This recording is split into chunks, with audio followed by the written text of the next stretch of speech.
लाल शहबाज कलंदर कहीं जा रहे थे तो एक रिछ को नचाने वाला नजर आया।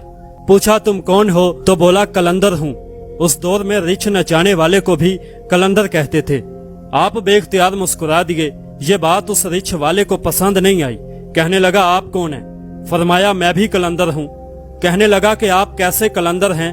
न आपके पास रिछ है न डुगडुगी, तो तमाशा कैसे दिखाएंगे? फरमाया पहले तुम दिखाओ फिर मैं दिखाता हूँ। रिछ वाले ने डुगडुगी बजाई और रिछ खड़ा होकर नाचने लगा। उसने कहा कि अब आपकी बारी। लाल शहबाज कलंदर दो दरख्तों की टहनियों पर खड़े हो गए और फरमाया कि नीचे से गुजर जाओ, मगर याद रखना कि आगे जाना मगर वापस कभी मत आना। जैसे ही वो नीचे से गुजरा माहौल ही बदल गया। न वो सूरज की गर्मी न गर्दो गबार। अभी इसी सोच में ही था कि उसने देखा कि एक अजीम लश्कर सिपाहियों का घोड़ों पर सवार तेजी से उसकी तरफ बढ़ रहा है।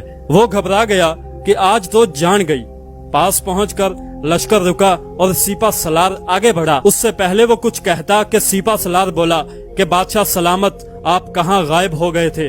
आपकी सल्तनत आपका इंतजार कर रही है और मलका यालिया का रो रो कर बुरा हाल है। अब वो हैरान और परेशान शाही घोड़े पर सवार होकर साथ चल दिया। जब महल पहुंचा तो अजीम शान इमारत देखकर हैरान था। महल के अंदर दाखिल हुआ तो खूबसूरत मलका गिले शिकवे करती लिपट गई। अब वो शाही पोशाक पहनकर तख्त पर बैठ गया।